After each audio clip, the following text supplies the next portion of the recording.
Establishing the Student Basic Needs at Public Postsecondary Institutions Act.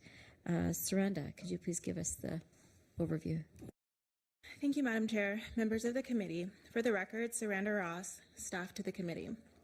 For some brief background, several community and technical colleges, as well as baccalaureates, offer a range of on-campus resource services.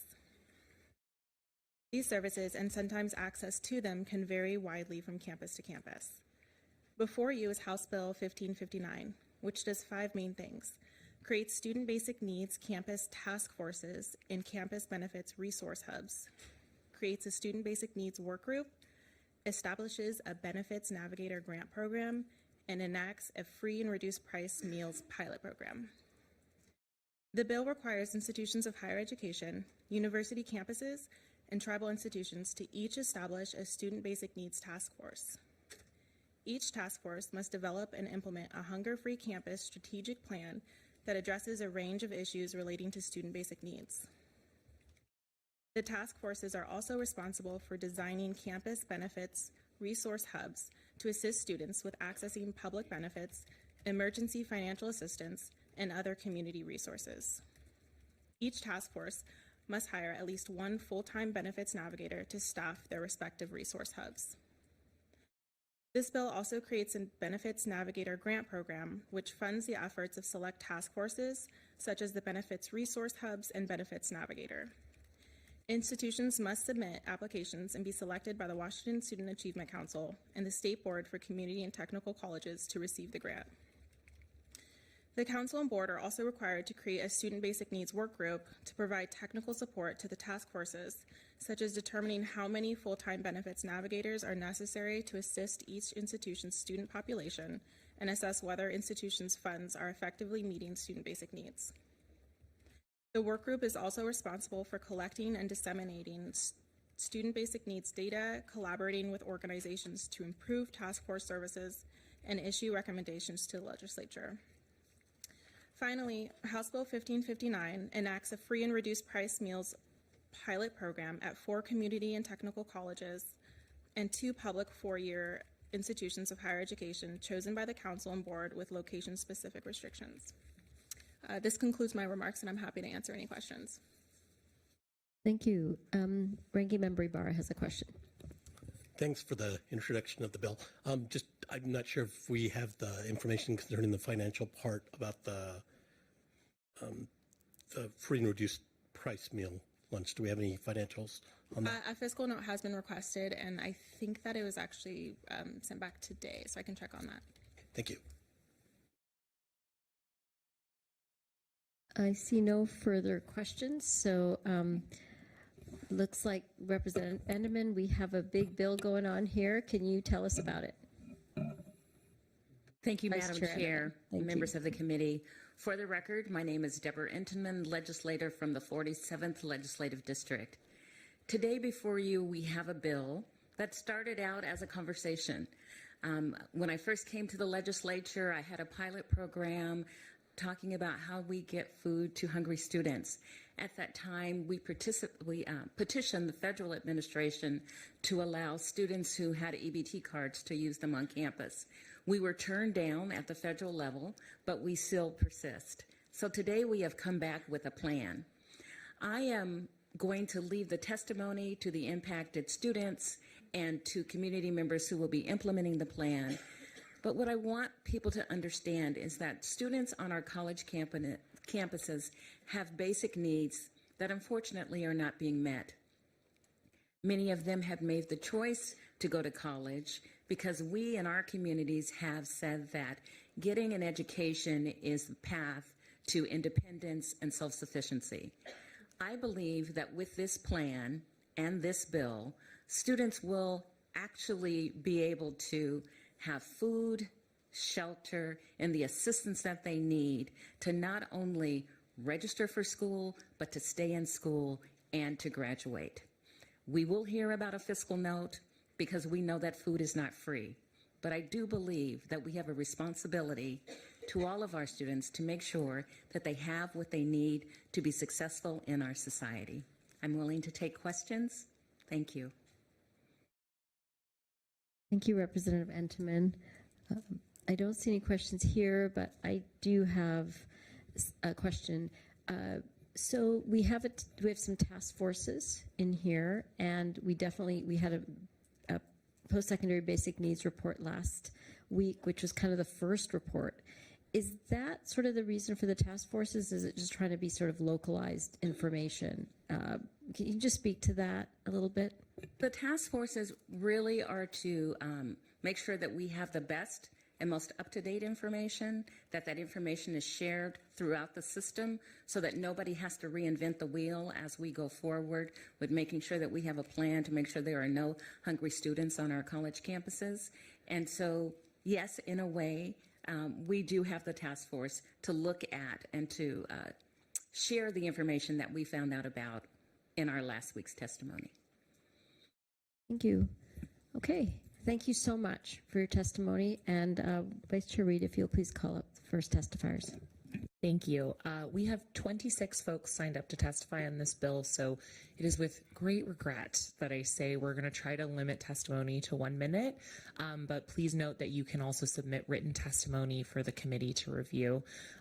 With that said, I will call up Alex Herr, Madeline Sprudy, and Martel Naranjo. And Alex, if you want to go ahead and start.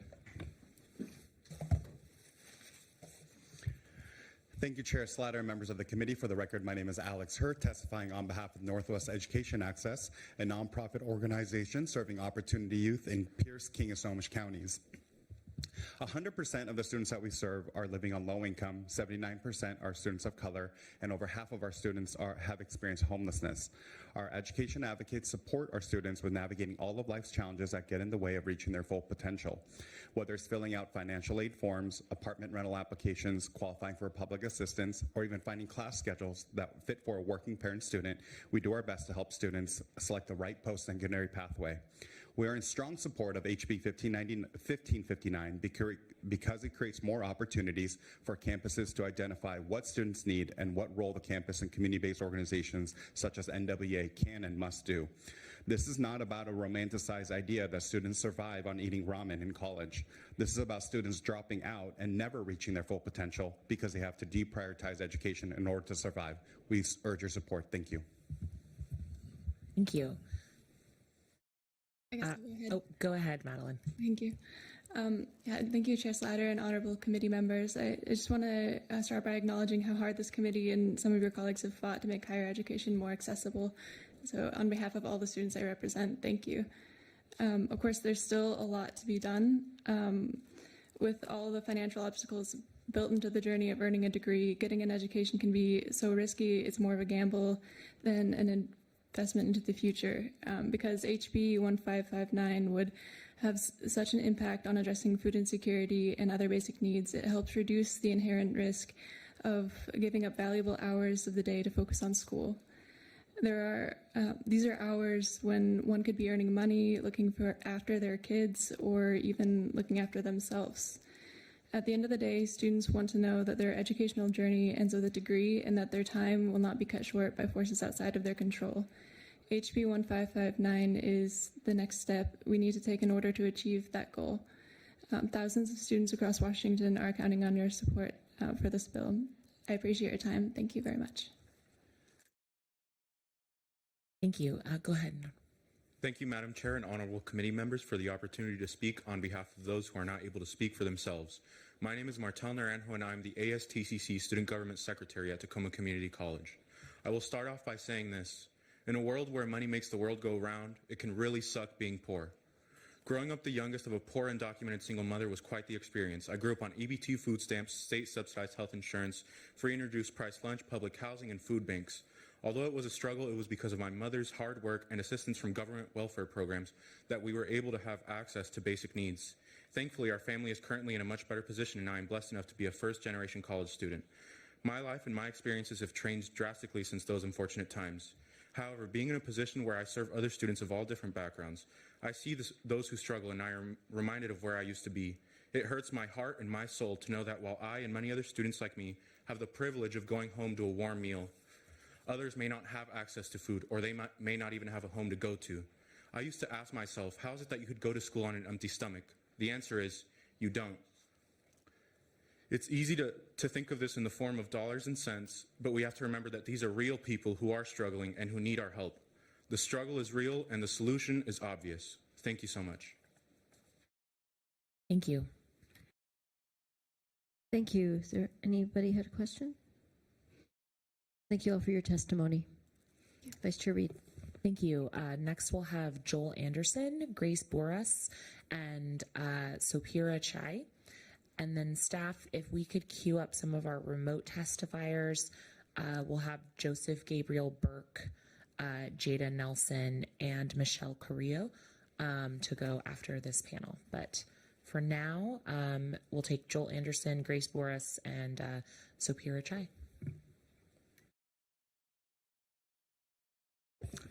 Okay. Good afternoon, Chair Slatter and members of the committee.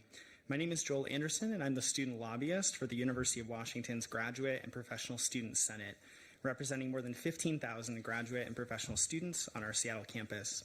I'm here today testifying in strong support of HB 1559. Of more than 1,150 graduate and professional students who participated in the Student Achievement Council's recent study on basic needs, over 28% couldn't buy the food they needed, and nearly 36% could not afford to eat balanced meals in the past month. Graduate and professional students are also struggling to access the support systems around them. In the past 6 months, almost 70% reported that they did not use a community or public resource, and over 78% did not use a campus resource to address their needs. In light of these gaps, we urge all members of this committee to support HB 1559 and are confident that this legislation will not only improve the services being offered to students experiencing insecurity, but also enable more students to identify and access the resources they need to thrive. Thanks for considering my testimony. Joel, we do have a question for you from Ranking Member Ibarra. Yes. Since you've got some of that data in front of you, just a real quick question. So we've got the college needs grants and all these other grants that go with kids, and most of the schools paid for. So are the kids that don't have food, don't have housing, are they not getting these grants? Has your analysis showed what kind of finances they do have? And if they do get those finances and those grants, how are they applying it? Why don't they have food and housing? Of course, yeah, thank you for the question. So the data that I have been referencing is actually from a disaggregated sample that Western Washington University provided for me from the larger Basic Needs Security Report. I unfortunately probably cannot speak to very well the grants that graduate and professional students are or are not receiving, but I'd be happy to share the disaggregated data with the committee and follow up after the hearing. But just to clarify, Joel, that's master's level and higher, or when you're talking about graduate students? Yes. Okay, yeah. And so, quick question on that. Can you just remind us what role graduate students play in supporting faculty and educate, like actual training and, teaching at the University of Washington and schools? Yeah, absolutely. So, graduate and professional students, I think, fill a number of roles on our campus as academic student employees, as teaching assistants, research assistants, and they really help drive our university's ability to not only produce academic research, but also ensure that undergraduate students and other members of the university community, again, are learning content, producing more content for other scholars and academic schools. So, again, they really provide an important resource to our campus community and deserve this support. So what you're saying is that pseudo-faculty, if you don't mind me using that term, are also hungry? Yes, absolutely. Thank you. Please proceed, Vice Chair Reed. Thank you. Sopira, would you like to go next? Okay.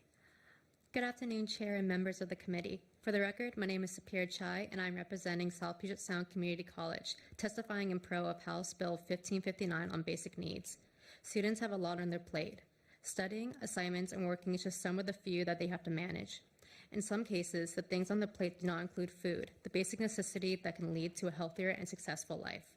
Every student should have the mindset to graduate and succeed, but it turns out to be difficult when they have to work long hours to make ends meet and wonder when the next meal would be. I will now pass it over to Eden, who is just one of the many students, including myself, here in Washington State that have a story regarding food on campuses. We hope to gain your support on House Bill 1559 to achieve a higher rate of students getting the help and food that they need. Thank you, Chair and members of the committee, and I'm happy to take any questions. Thank you. Go ahead, Eden. Hello, Chair and members in the committee. My name is Eden McDade, and I'm a student graduating in 2024. As a student attending both high school and college Running Start program, I have noticed basic necessities like food resources need to be met. On a daily basis, I am witnessing other students on campus without the right amount of money for school, lunches, and getting denied food. This is also the case for me, and also something I've witnessed myself. Not being able to have lunch for days at a time. Lunch is a basic necessity that all students need, and I'm advocating for the students that should not having to feel conflicted about buying college textbooks and supplies over basic needs like breakfast, lunch, or dinner. I hope in the future we see more students being able to afford these basic necessities. Thank you to the Chair and members of the community. Thank you for your testimony. Vice Chair Reed. Thank you. You can step down. We'll be moving over to our remote testifiers. We'll begin with Joseph Gabriel Burke, followed by Jada Nelson, and then Michelle Carrillo. So, Joseph, if you could go ahead. Thank you, Vice Chair Reed, Madam Chair Slatter, and Ranking Member Ibarra, and members of the committee. My name is Joseph Gabriel Panglan Burke.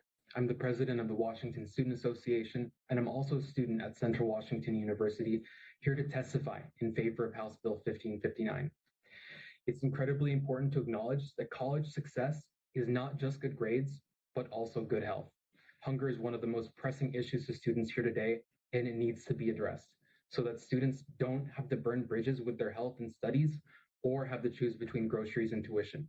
South Central Washington, where students like myself attend college, faces the highest level of basic needs and security than any other region in the state. House Bill 1559 will uplift students across the state of Washington. It will identify the needs and a plan to give students the tools they need to help themselves, focus on their studies, and succeed in college and beyond. I ask the committee to support House Bill 1559, and I thank the committee for their time in honoring the students, the stories of students here today, which is reflective of the many students who may not have the means to testify here today. Thank you. Thank you, Joseph. Jada, you can go next. Hello, everyone. My name is Jada, for the record, Jada Nelson, and I am the Wildcat Pantry Coordinator at Central Washington University. I'm here to testify in strong support of House Bill 1559 by sharing about Central's program and amplifying the voices of our students. At Central, our Wildcat Pantry, we've had an increase of 80% in number of visits since reopening fall, and we don't expect these numbers to slow down. Our biggest concern is maintaining reliable resources of funding and support teams to serve our students long-term and expanding our services beyond a food pantry. Many students are experiencing basic need and security. They have meal plans, they're already working, they're receiving financial aid, they're receiving these small grants, but it's not enough, especially when they're limited or expire. To speak more on our impact and what our students are experiencing, I will share just one of hundreds of stories that exist on a campus. A third year at Central, they say that the pantry has provided them with food and company. Being able to be fed and feeling seen has helped them survive. As a recent grad at Central, as a first-generation student from an immigrant family, a low-income family, as a woman of color, I can speak from experience that eating less than 3 meals a day is too normal. Not being able to afford housing or groceries or winter jacket is too normal. Not having to constantly prove your worthiness to live safely and fill your body is too normal. No one should have to make so many sacrifices to receive an education. Thank you for your time. Thank you, Jada. Michelle Carrillo, you'll go next. Unless, Chair, did you have a question? I had a quick question, Jada, if you're still there. Yes. You were talking about the meal plans and the food pantry, and so are people sort of layering that? Like, how are they addressing that issue? So if they only have a certain amount of food, then they get a meal plan for a certain period of time, and then they use the pantry. Like, how does that work? So there's a number of reasons for students that do have meal plans. A lot of them run out by probably the last month of the quarter, so then they start using our pantry, or they try and combine both because only some can afford the smallest meal plan, but that only gets them so far. So usually when you're on a small meal plan, that's not enough to actually have a holistic diet to support all different nutrition aspects that you need to fuel your body to be able to learn. So a lot of them are on a meal plan, but they're running out of that money, so they have to use our pantry, or they're trying to combine both just to sustain.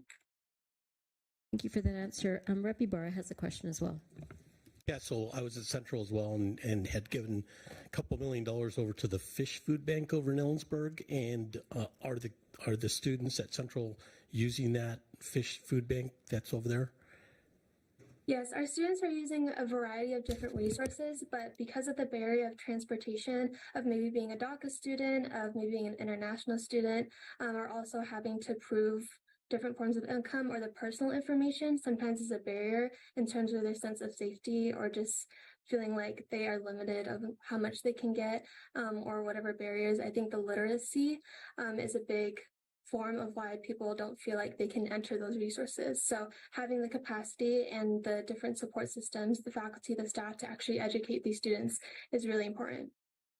We have a quick follow-up. Go ahead, Rep. Ibarra. So if I were to help you connect with the fish folks and see if we can help with some of those issues that you just pointed out, would that be something that you would like to see happen? Absolutely. Great. Thank you. Thank you. Vice Chair Reed. Thank you. Michelle Carrillo will be our last remote testifier on this panel, though we will come back to the other remote testifiers shortly. So Michelle, if you could speak, and then next we will have Nora Sealander, Sandy Kaiser, and Jackson Feaster. So feel free to step up to the podium as Michelle is speaking. Michelle, take it away. Thank you, Madam Chair, Ranking Member Ibarra, and members of the committee. Today, I am going to ask for your support on the House Bill of 1559. My name is Michelle Carrillo, and I am a second-year student here at Central Washington. I'm also a first-gen. My first year of college, both my roommate and I were on the lowest plan at Central Washington, and there was multiple occasions where we had to plan our meals, but even with all that planning, we still ran out of money. We would go to Farrell Hall and get a snack, take it back to our dorm, and just that would be our meal for the day. We realized it was affecting our grades, and long story short, we just wanted to drop out after that. We couldn't go to our parents for help because Tuesday's mom is on disability. Her dad was in jail. I couldn't ask my parents for help because they have their own bills to pay, including my grandparents' rent, medications, and medical bills. We ended up going to our roommates and asking them if they could let us borrow their connection cards so we could eat, and we ate for 2 months thanks to them. After that, I started working on campus, and I cannot go over 20 hours at my job. I get paid minimum wage, and half of my check has to go towards my housing, and I barely have any left for groceries. This year, I'm still struggling to pay for my housing and groceries, even though now I work 2 jobs and I'm currently taking 4 classes. Please support this bill. Thank you so much for listening. And yeah, thank you. Thank you for your testimony and for being here. Vice Chair Reed. Thank you. Nora, why don't you go ahead and start our next group? Thank you, Chair Slatter and members of the committee. I'm Nora Sealander, Director of Government Relations at Western Washington University, here with my counterpart from the Evergreen State College, jointly representing the 4-year public sector. I want to thank Vice Chair Entenman for her leadership in this space. As our institutions continue to serve increasingly diverse populations, our campuses must work to understand and meet the needs of our students. We appreciate this committee taking the time last week to dig into post-secondary basic needs, including the new report out from WASAC in partnership with Western. I do want to highlight for this committee, our sector has some concerns with the details of the bill and have sent that feedback to the sponsor for her consideration. Our intention is not to impede this work, but to streamline it and ensure quality data and timely reporting of student needs. We look forward to working with you and the stakeholders who are bringing forward this bill. Thank you. Thank you. Please proceed. Thank you, Chair Slatter, Ranking Member Ibarra, and members of the committee. I'm Sandy Kaiser. I'm Director of Government Relations at the Evergreen State College. I'm here today with my counterpart from Western, representing the public 4-year sector in strong support of House Bill 1559. And I want to thank Vice Chair Entenman for her compassionate and visionary leadership, which is really evident in this bill. At Evergreen, where we have a high percentage of low-income students, we've been working for many, many years to help them access food, emergency housing assistance, and meet other basic needs.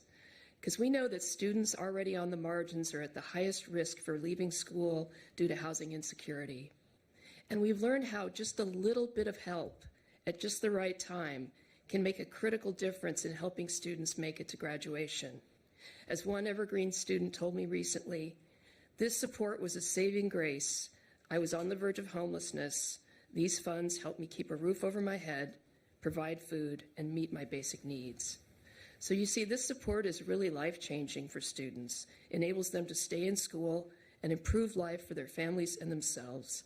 And so on behalf of Washington's public four-year colleges, we look forward to working with you and the committee to support these Washington students who need help to thrive and succeed. Thank you.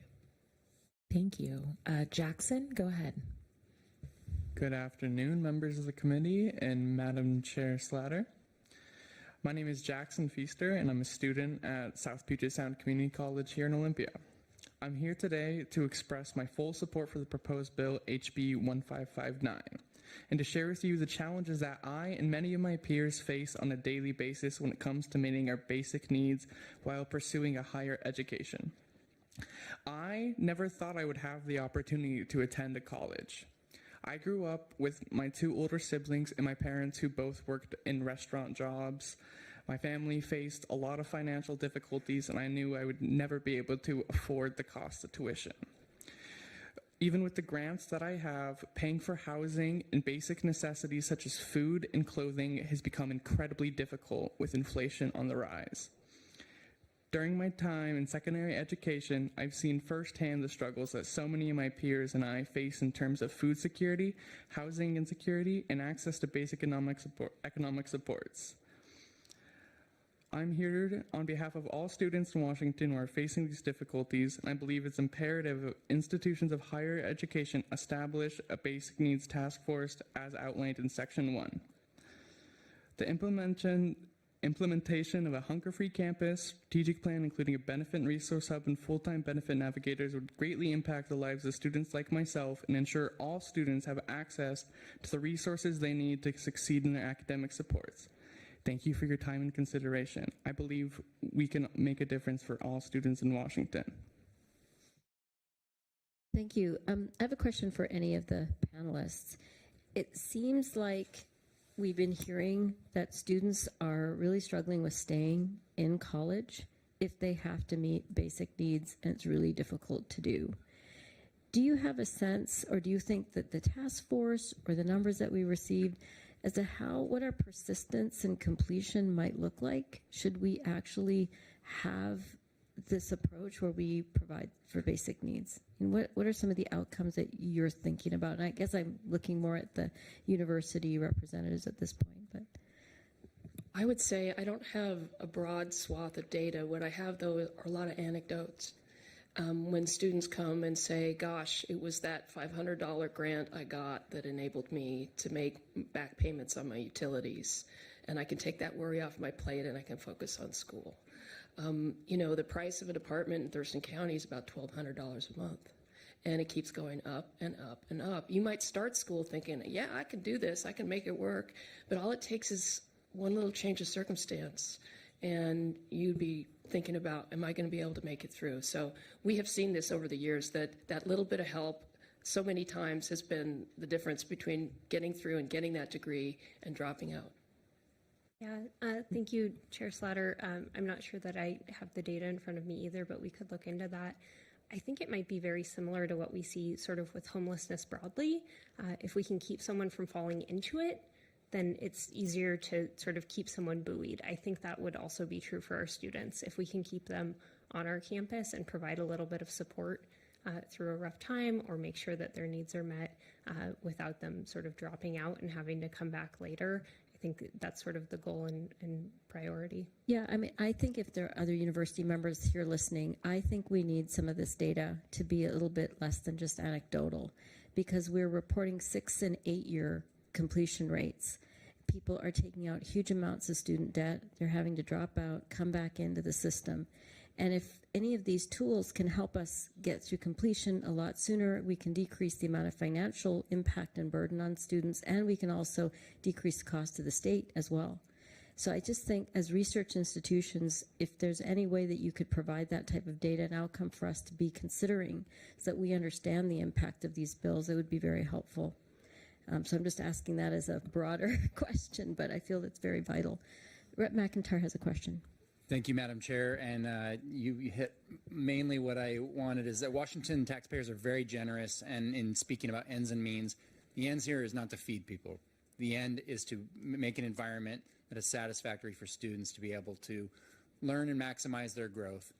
And if we can get that data, would we be able to make some goals that we'd like to see, some that we could achieve using this as a tool? Because if we enact this policy and we don't see any benefit, it's unlikely. Government policies have a hard time of being repealed. It'd be unlikely that we'd say, well, let's drop this one. That would be a hard sell once we put the policy in. So I'm just wondering if we could get the data and we could also project some kind of goals for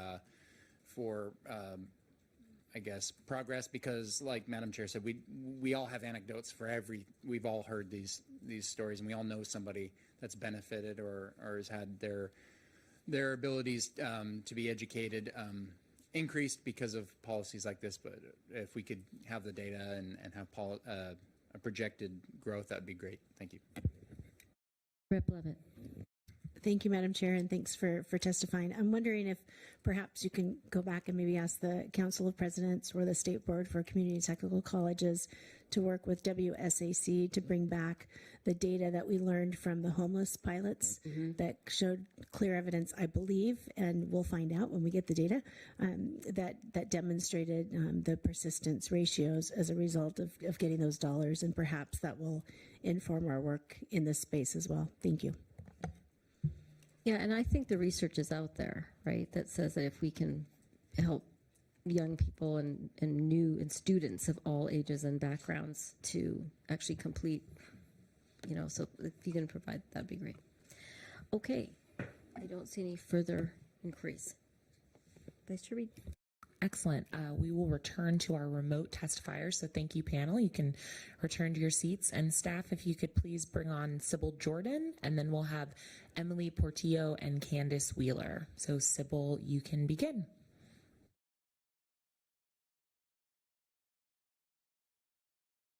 Hi, my name is Sybil. I am a current student at Olympic College. I am 42 years old. I graduated in 2010. With all my prerequisites for nursing.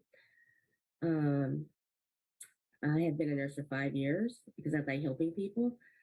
I noticed when I was going to school, I had a lot of difficulties paying for college because I didn't qualify for financial aid because I had a job and it made $30,000, which they consider to be above minimum wage.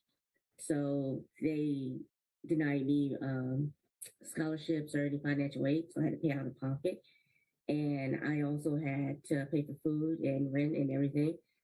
And because I was under the age of 26, they decided that my financial aid should be included with my parents' taxes, which I didn't live with my parents or receive any benefits, which made it stressful for me. I had to decide on choosing classes or taking time off between that because I didn't have any money to pay for classes and food and utilities and all that. It really made it difficult for me to go to school. I was very stressed out, and also transportation. I didn't have a vehicle or anything, so I do support this bill. I think that it will help students out because it's very stressful to have a job, be denied financial aid because you make a certain amount of money and not you have to, where I had to choose between eating and paying for books was very stressful for me. Thank you, Sybil. May I ask did you say you were in nursing? Yes, I became a nurse 5 years ago. Oh, My congratulations. LPN, and I'm currently working on getting my RN from Olympic College. We really need you, Sybil. There's a healthcare shortage, so thank you. Thank you. Thank you so much, Sybil. Emily Portillo, you can go next. Thank you, Madam Chair and committee, for having me. Hello, my name is Emily Portillo, and I am a program manager at United Way of King County, where I oversee our college completion work, and I'm here in support of House Bill 1559. In King County, we have implemented a model called Benefits Hub at 9 community technical colleges and 1 university, which acts as a one-stop location on campus where students can meet peer navigators and get help accessing financial resources and information.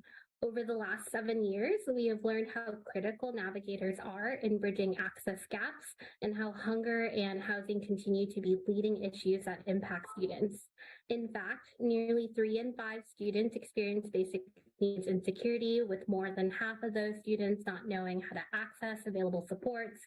Programs like ours aim to fill that gap, and we have evidence that students who access our model are 25 percentage points more likely to complete and persist in college, which is critical given that over 70% of jobs in Washington state require some level of education outside of high school.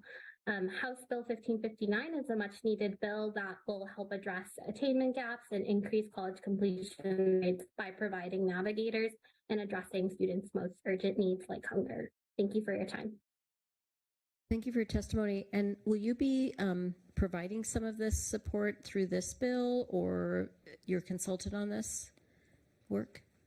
United Way of King County is part of a coalition who put forward this bill. Okay, thank you. Thanks. Candace Wheeler, you'll be next. And then we'll return to our in-person testifiers. So Jacob Katz, Jennifer Dellinger, and Jacob Katz and Jennifer Dellinger, if you want to approach the podium. But Candace, go ahead and speak.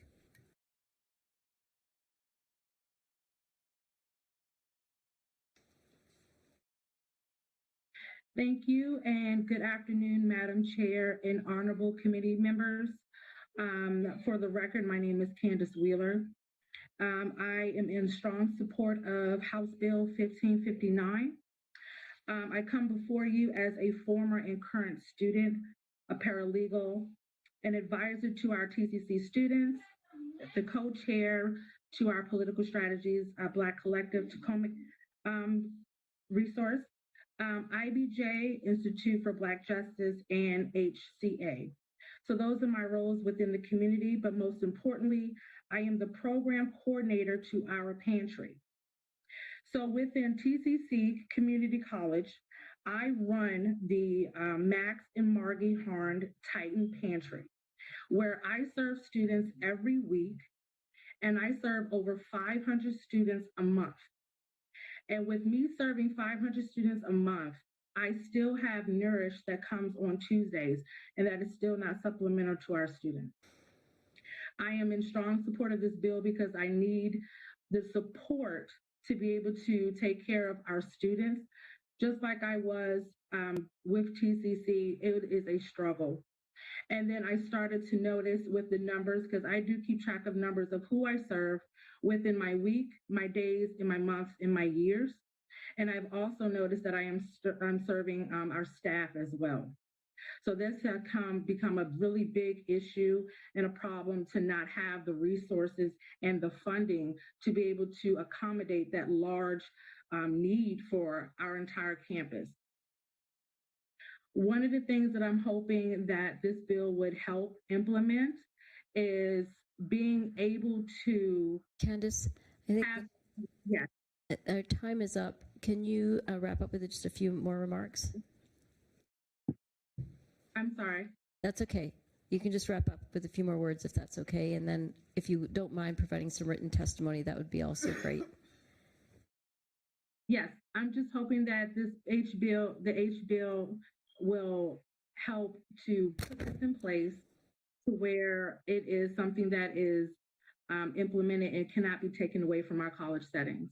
Thank you. Thank you for your service to the college and to food pantries. Thank you. All right, Jacob, if you want to go ahead and start. Good afternoon, Chair Slatter and members of the committee. For the record, my name is Jacob Katz. I am a student at Clover Park Technical College and am serving as a legislative intern with the State Board for Community and Technical Colleges for this legislative session. I'm here today to testify in strong support of House Bill 1559. For many students on my campus and throughout the state, food and overall basic needs and security is a part of everyday life. At Clover Park, we offer an on-campus food pantry to our students and their families, which is funded by a mixture of donations and S&A fees. However, due to the large and consistent need, students are only able to access this resource one time a month, which is not nearly enough. Although we do have strong relationships with community partners, they are also operating over their capacities, making it hard for them to fill the gaps. While there are faculty and staff on our campus that can help students navigate the resources available to them in our community, it often takes multiple trips to various departments. This not only takes time that the student or staff member may not have to spare, but it also forces those in need of help to tell their stories over and over again. It takes courage to ask for help, especially around such intimate topics, and I believe this should be acknowledged by making the process as trauma-informed and streamlined as possible. Having a resource navigator would allow students a single point of contact, someone who knows them and their individual needs, turning the resource navigation process from transactional to transformational. Increasing the access to basic needs on our community and technical college campuses will not only help our students to graduate and enter the workforce as happier and healthier individuals, but to help our communities get caught up as well so that they may better serve Washingtonians in need. Thank you for your time and consideration. I'm happy to try and answer any questions. Thank you, Joseph. Jennifer? Oh, sorry, unless you have any question, Madam Chair? No, I was just impressed that he got through it there. Well done. Jennifer, go ahead. Thank you, Madam Chair and members of the committee. For the record, my name is Jennifer Dellinger. I'm a policy associate at the State Board for Community and Technical Colleges. I'm here in support of House Bill 1559 because it prioritizes student basic needs on campuses and codifies the state and local level work already occurring. I would like to quickly acknowledge there could be clarification on the structure of the task force and work group language within the bill to improve the structure and best support the intent of the work. I think there's two pieces I'd like to highlight for the committee today that I think you'll find of value to this bill. One, navigation serves as an adaptive solution to the elements required to holistically support students. Navigators provide such important and immediate support to increase access to programs like SNAP benefits and childcare through coordinating program eligibility with basic food employment and training, thus allowing the students to focus on education. Another critical piece of this is, if this is funded, would return a 50% investment to the colleges to support additional students from the feds. The second piece, and I'll tie this up quickly, is our national average for persistence for the community and technical colleges is 30 to 35%. Our current data at the CTCs shows the students who received support services through 2 state-funded programs for the legislature is 85+% of progression into the next quarter. So that's almost, triple the students progressing. So I thank you for your time and listening to my comments. Thank you for data. If you're able to, please send it to the committee. Will do. Thank you. All right, returning to our remote testifiers. Thank you, Jacob and Jennifer.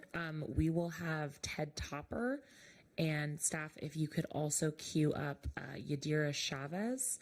We'll have both of them, and then we should be close to wrapping up. So thanks everyone for staying on time. Ted, go ahead and take it away.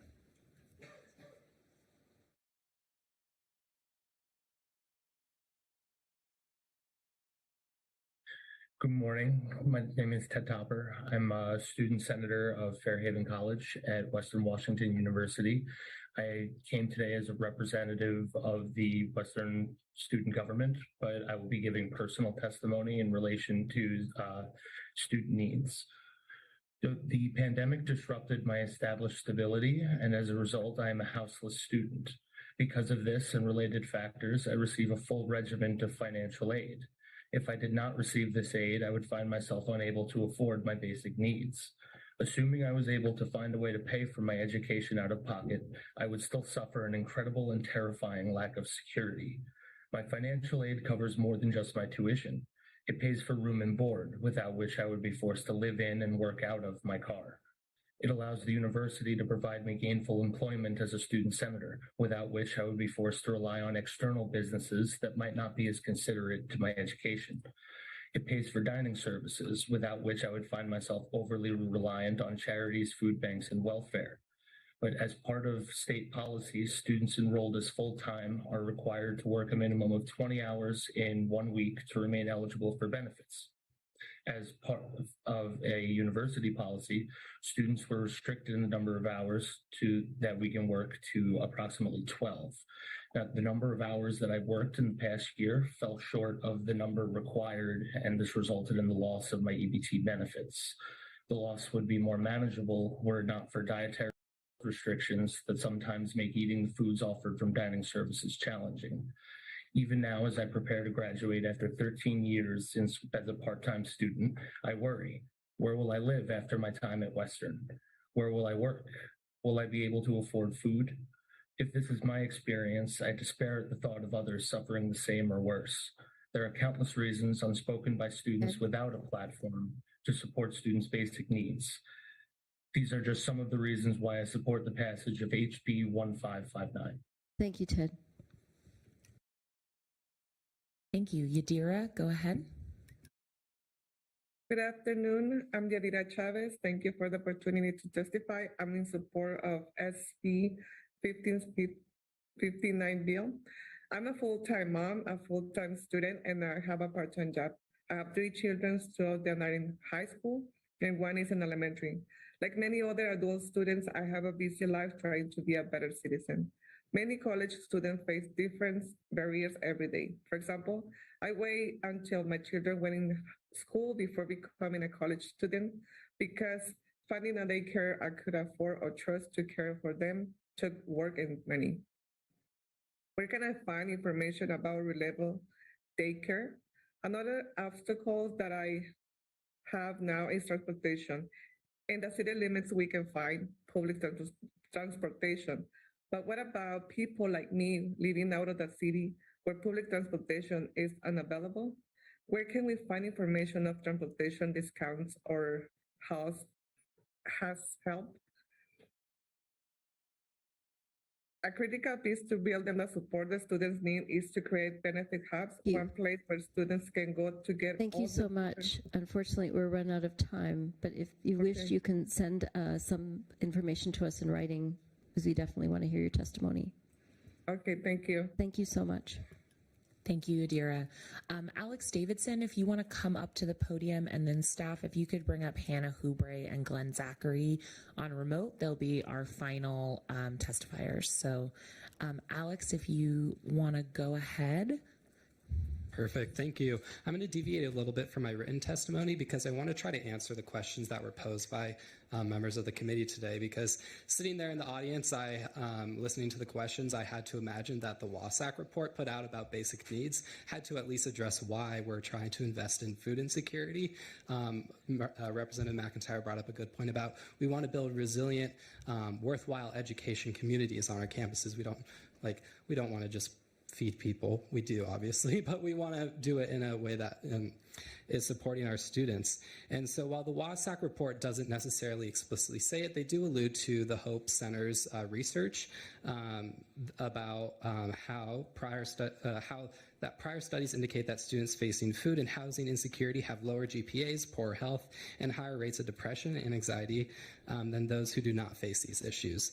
And then for my peers at community colleges, students who succeed academically but ultimately drop out cite living expenses as a reason for leaving college. And so we see that this is a problem for persistence among our students. And if we're trying to invest in our workforce and invest in our community and achieve that state goal of having 70% of our young people have a post-secondary credential, we need to invest in food insecurity. So I'm happy to answer further questions, and I'll send that information on. Yeah, thank you. Thank you for bringing context to that. Very quickly, okay. Thank you, Madam Chair. Would you be willing to share that? Yeah, absolutely. I'll share all of that with all of you. Thank you.